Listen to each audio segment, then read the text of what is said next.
श्री गणेशाय नमः। हे गजानना तुला नमस्कार असो।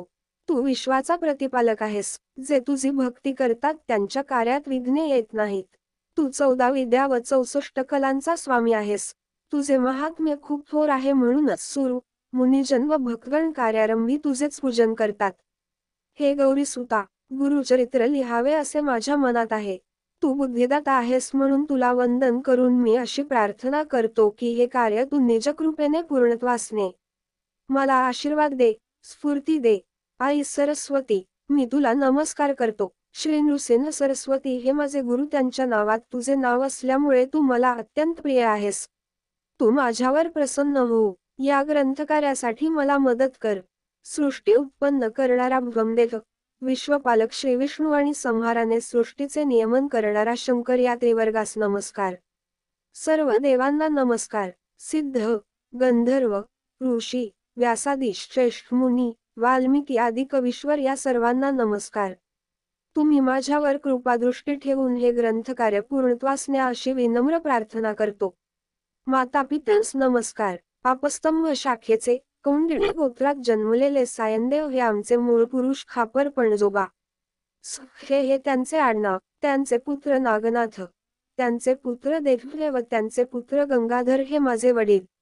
आश्वलायन शाखेचे काश्यप गोत्राचे चौंडेश्वरी यांची कन्या चंपा ही माझी आई। माझ्या वडिलांच्या नावापुढे सरस्वती हे नाव लावून मी मोठ्या आदराने सरस्वती गंगाधर असे नाम धारण केले आहे। आमच्या कुळावर पूर्वीपासून श्रीगुरूंची कृपा आहे। त्यांनीच मला श्रीगुरुचरित्र लिहिण्याची आज्ञा केली आहे। श्रीगुरूच्या आशीर्वादाने हा ग्रंथ पूर्ण होईल अशी माझी श्रद्धा आहे।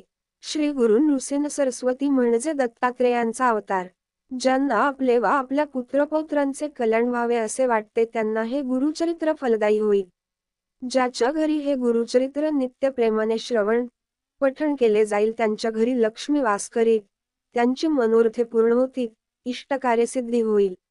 तेथे सुख, समाधान नांदेल। दुःख, संकटे, चिंता, पीडा व व्याधी यांचे निवारण होईल। श्री गुरूंच्या वास्तव्याने पावन झालेल्या श्रीक्षेत्र गाणगापुरास जाऊन श्रीगुरूंची आराधना केल्याने ईश फलप्राप्ती त्वरित होते। गुरुने दिलेल्या नाममंत्राचा जप करणारा एक साधक, नामधारक अन्यग्रामी राहत असे। एके दिवशी त्याच्या मनात श्रीगुरूंच्या दर्शनाची तीव्र इच्छा निर्माण झाली। तो गाणगापूरकडे वाटचाल करू लागला। तो श्रीगुरूंना करुण वचनांनी एकसारखा आळवीत होता। गुरुदेव, मी आपला दास आहे। आपण माझी तळमळ जाणता। ज्यांच्या स्मरणाने समस्त दैन्यांचे निरसन होते त्या तुम्ही मला आज दर्शन दिले नाही तर तुमच्या महात्म्याला कमीपणा येईल। तुमच्या भेटीसाठी मी अत्यंत व्याकुळ झालो असताना तुम्ही माझ्यावर कृपा केली नाही तर मी कोठे जाऊ। वेद म्हणतात गुरु हेच त्रैमूर्ती आहेत, भक्तांसाठी कृपासिंधूच आहेत। कलियुगात ते नृसिंह सरस्वती या नावाने विख्यात होतील, अगम्य लीला दाखवून लोकांचा उद्धार करतील। हे गुरु, त्या वेदवचनांना तू माझ्या बाबतीत खरे करून दाखव। तुझ्या ठाई तिन्ही देवांचे गुण एकवटले आहेत।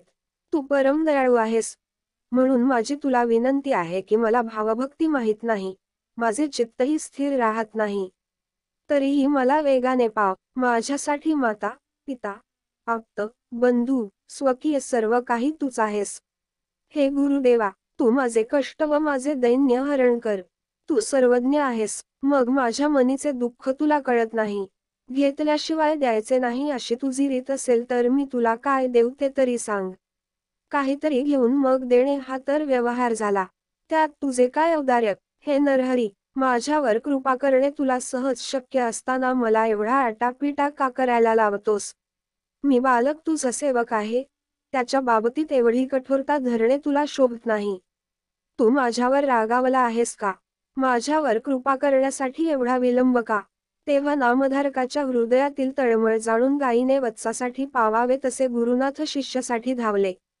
त्यांच्या दर्शनाने शिष्याची तळमळ एकदम शांत झाली। त्याने गुरुचरणांवर मस्तक ठेवून त्यांना वंदन केले। श्रीगुरूंच्या भेटीने त्याला खूपच हर्ष झाला होता। त्याच्या हृदयात श्रीगुरूंची मूर्ती स्थिरावली होती। श्री गणेशाय नमः, श्री सरस्वत्यै नमः, श्री कुलदेवतायै नमः, श्री पादश्री वल्लभाय नमः। Sri Narsina Sarasvatyai Nama.